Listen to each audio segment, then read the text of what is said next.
Income is a major proportion of people's livelihoods. How people make money is mostly through income, and it's through jobs. And so we need jobs to pay a fair, livable wage in order for people to be able to live a productive life. Our MAPI is advocating for a starting minimum wage of $15 an hour. Our Level Up champions have committed to that, and we will continue to encourage them to continually raise their minimum until we get to a point where the livable wage is a standard. We came to the decision to raise wages for our employees at the inception of the creation of our organization. We knew that employees needed a livable wage, not just a minimum wage, in order to sustain themselves and their families. We wanted the rest of the community to know that we were in solidarity with our MAPI during this challenge, and that it was important for others to get on board as well.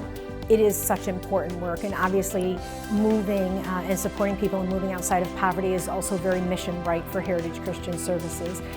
So it's a real beautiful mission match. And so we play our part as an employer, absolutely. We play our part as a service provider for those with intellectual and developmental disabilities who may be living in poverty.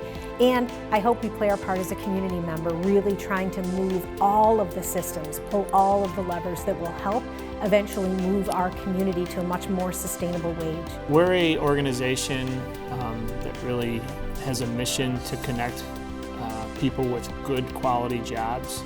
And as we're working with our customers at Rochester Works, we're always thinking, how can we get someone in a sustainable career that can provide them economic independence and hopefully lift people upward?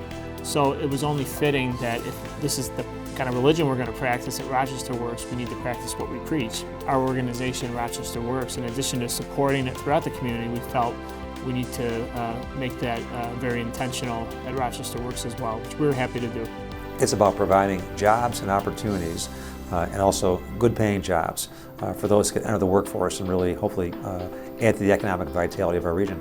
I don't think our community, our region, can be successful without addressing these problems that really have plagued Rochester for decades.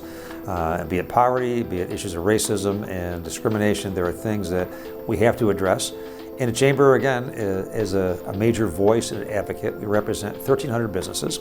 We represent, with those businesses, thousands, if not hundreds of thousands of employees in the entire region. And so we do play a role.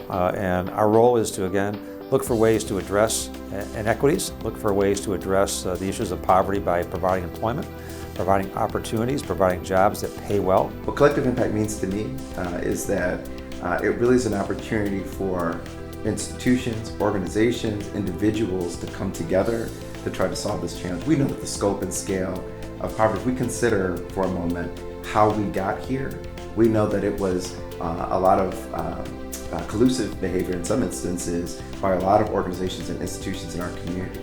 And so if we're going to remedy it, then it means that those same organizations, and in fact, perhaps some shifting and changing, as we consider shifting power, that new organizations, new individuals come into the space. Our MAPI is making space for that to happen. And that's critical if we're going to see poverty reduced and if we're going to see upward mobility for folks that have traditionally been on the economic margins.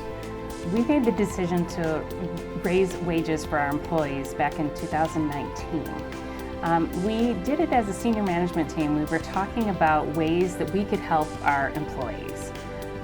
Our purpose at ESL is to help the community thrive and prosper. But in order to do that, we said we have to make sure that we're helping our employees thrive and prosper as well. Before this time, we hired part-time employees. And the first step, we said what is really important is to offer our employees full-time jobs.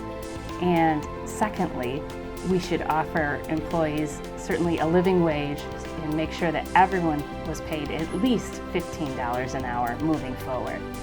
If we are paying anything less than what it costs to support a family, we are building a structure where families must also have public supports and private philanthropic supports. That is what we are saying. So at minimum, the $15 an hour is about $30,000 a year. We are still well below what it is required for a family to make ends meet.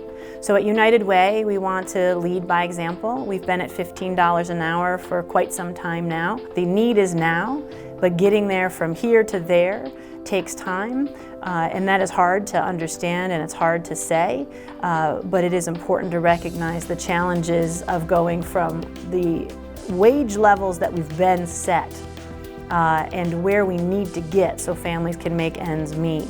The commitment to that journey, and for RMAPI and Level Up Champions and others to wrap around support and say, this is how we did it, this is how we dealt with wage compression, this is how we dealt with all of these implications, and this is what the results are, and highlighting the goodness that came out of that, that to me is a testament to the role of wage commitment and RMAPI and a collective approach